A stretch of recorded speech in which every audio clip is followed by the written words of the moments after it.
बड़े खेल की तैयारी में इंडिया, मोदी के फैसले से बिखरेगा एनडीए। अपने ही सरकार से सहयोगी नाराज, कभी भी हो सकती है बगावत।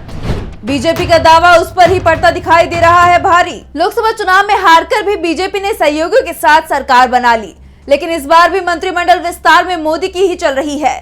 सहयोगियों को किनारे लगाने की कोशिश की गई है, चाहे टीडीपी या जेडीयू या फिर शिवसेना या एलजेपीआर। ये वो दल है जिसके समर्थन पर मोदी सरकार टिकी है, लेकिन मंत्रिमंडल में उनके सदस्य को लेकर कोई भी फॉर्मूला नहीं है। एक सांसद वाले दल को एक कैबिनेट मंत्री पद मिला है, तो 12 सांसद वाले को भी एक कैबिनेट मंत्री पद दिया गया है। ना तो किसी की वरिष्ठता का ध्यान रखा गया है और ना ही ये देखा गया है कि नेता का कद क्या है। बस पीएम ने जो फैसला कर लिया उसे सहयोगियों के ऊपर थोप दिया गया, लेकिन इससे अब ये सहयोगी दल में नाराजगी दिखाई देने लगी है। टीडीपी और जेडीयू की नाराजगी की खबरें तो पहले से ही आ रही थी, लेकिन अब सबसे बड़ी बगावत महाराष्ट्र में होती दिखाई दे रही है। दरअसल महाराष्ट्र में बीजेपी के साथ कोई भी दल गठबंधन करने को ही तैयार नहीं था, इसलिए बीजेपी ने सबसे पहले एकनाथ शिंदे के सहारे शिवसेना को तोड़ा, फिर अजीत पवार के सहारे एनडीए को तोड़ा। दोनों ही दलों के साथ मिलकर बीजेपी ने सरकार बनाई और लोकसभा का चुनाव भी साथ मिलकर लड़ा। लेकिन जब केंद्र में मोदी सरकार बनी तो उसने सहयोगियों को किनारे कर दिया। महाराष्ट्र में शिवसेना को तो केंद्र में एक मंत्री पद मिल गया, लेकिन एनसीपी को वो भी नहीं दिया गया है, जिसके बाद से दोनों ही दलों में बगावत के आसार दिखाई दे रही है।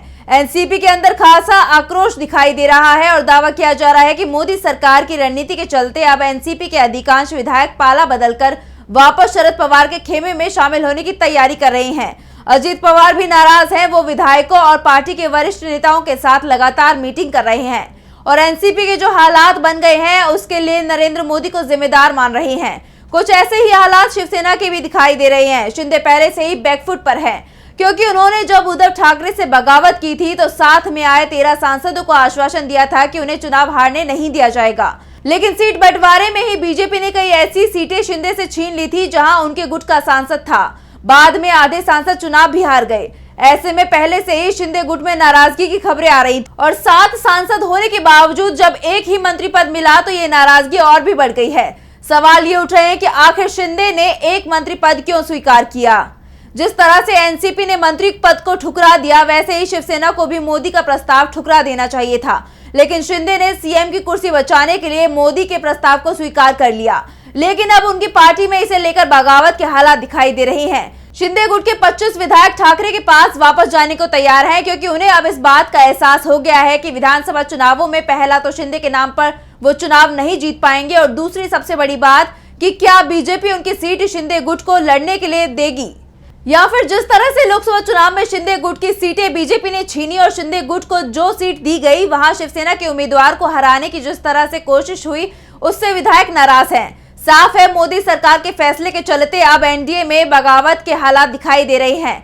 सहयोगियों को साफ मैसेज मिल रहा है कि बीजेपी उनका सिर्फ इस्तेमाल कर रही है और जैसे ही काम निकल जाता है उन्हें किनारे कर दिया जाता है। और यही कारण है कि पिछले 10 सालों में बीजेपी के साथ कोई बड़ा दल नहीं आया है, उल्टा कई बड़े क्षेत्रीय दलों ने उनका साथ छोड़ दिया है।